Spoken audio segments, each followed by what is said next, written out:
सभी दोस्तों को मेरा राम राम। में इत्र को लेके बहुत सारे वीडियोस आते हैं। नाभि में इत्र लगाओ आपका शुक्र अच्छा होगा, कान में इत्र लगाओ आपका शुक्र अच्छा होगा, परफ्यूम ड्यूडेंट का इस्तेमाल करो आपका शुक्र अच्छा होगा। दरअसल क्या होता है कि इत्र भी एक तरह से देखा जाए तो हमारे चंद्रमा के सिस्टम को ठीक करता है। हम उसको सबसे पहले तो जो खुशबू होती है, जैसे फूल है, फूल होता है बुध, और उस वो जब वो खिल जाता है तो उसमें खुशबू आने लगती है। फिर बुध और शुक्र यानी खुशबूदार फूल है, वो बुध और शुक्र का मेल होता है। उसमें लिक्विड मिला के और जो इत्र बनाया जाता है या उसमें परफ्यूम या स्प्रे बनाया जाता है तो वो चंद्रमा है।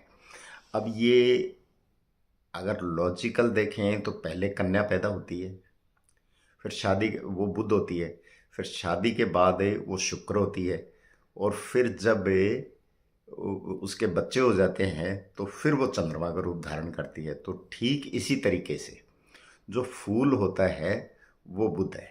जिस फूल में खुशबू नहीं आती, और जो रंगीन फूल है, मान लीजिए लाल फूल है, खुशबू नहीं आ रही, तो मंगल और बुध का प्रतीक होगा। लेकिन लाल फूल है उसमें खुशबू आ रही है तो वो मंगल बुध और शुक्र का प्रतीक होगा। अब इससे क्या होता है कि जैसे ही वो स्प्रे हम सूंघते हैं तो हमारा ये नाक है जिसे हम सांस लेते हैं, बुध की नली, इससे हमारे अंदर क्या है वो खुशबू जाएगी और हम अपने आप को, मन को प्रफुल्लित महसूस करेंगे। जो हम मन को प्रफुल्लित महसूस करते हैं वो हमारे चंद्रमा को ताकत मिलती है। वहीं अगर बदबू आए तो हम क्या करेंगे? बदबू आएगी तो हमें नाक के आगे रुमाल लगाएंगे या तौलिया लगाएंगे, लेकिन खुशबू आएगी तो हम यूं और ज़्यादा लंबे गहरे सांस खींचेंगे। तो वो चंद्रमा अल्टीमेटली ठीक होता है, जो धन का कारक है, जो वाहन का कारक है, जो घर का कारक है। बिना चंद्रमा के आपको घर भी नहीं मिलता है जल्दी से।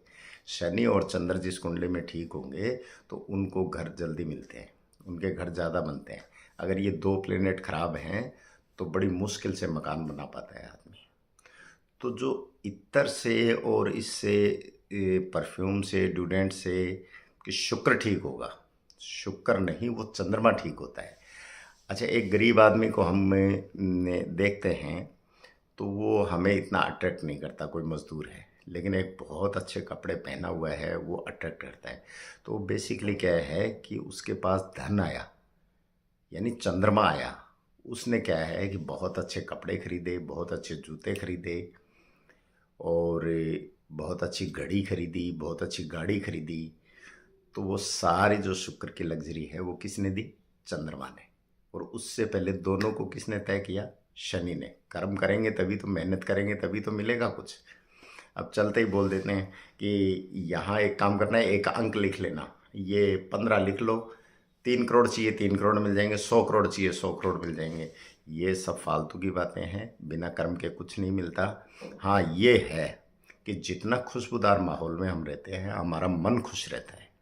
और बहुत सारे जो लोग जो एलर्जी के पेशेंट हैं उनको वो सूट ही नहीं करता, इट मीन्स उनका चंद्रमा खराब है। तो उन लोगों को चंद्रमा को ही ठीक करना चाहिए। और चंद्रमा कमज़ोर है वो लोग जितना परफ्यूम का इस्तेमाल करते हैं तो उससे क्या है कि सहायता मिलती जाती है। बुध और शुक्र मिलके सूर्य बनते हैं, और सूर्य कौन है? चंद्रमा का मित्र है। सांस के थ्रू वो ऊर्जा हमारे अंदर जाती है तो चंद्रमा को सहायता मिलती है। चंद्रमा जो है प्रफुल्लित होता है, प्रफुल्लित होता है तो हमारा मन हर काम को करने के लिए करेगा, हर चीज़ करने के लिए करेगा। अच्छी नींद लेने की इच्छा होगी, अच्छा खाना खाने की इच्छा होगी, अच्छा काम करने की इच्छा होगी, शरीर में ऊर्जा बनी रहेगी। तो अल्टीमेटली हो तो चंद्रमा का ही गया ना। तो ये एक मिथ है कि नाभि में इत्र लगा लो शुक्र अच्छा हो जाएगा, और अपने क्या बोलते हैं कान में इत्र लगा लो शुक्र अच्छा हो जाएगा। नहीं, उससे चंद्रमा अच्छा हो जाएगा। जितना मन प्रफुल्लित होगा चंद्रमा अच्छा होगा। और चंद्रमा के पीछे सूर्य, मंगल, बृहस्पति टिके हुए हैं, और इनके पीछे केतु टिका हुआ है, और केतु के पीछे पूरी जीवन का ढांचा टिका हुआ है। तो ये जो लॉजिक जो निकल के आता है मेरे हिसाब से इत्र का, वही आता है कि शुक्र को नहीं बल्कि इत्र और ये परफ्यूम जो है चंद्रमा को ठीक करते हैं। तो आप भी ट्राई करें, आपको ज़रूर लाभ मिलेगा। नमस्कार, धन्यवाद।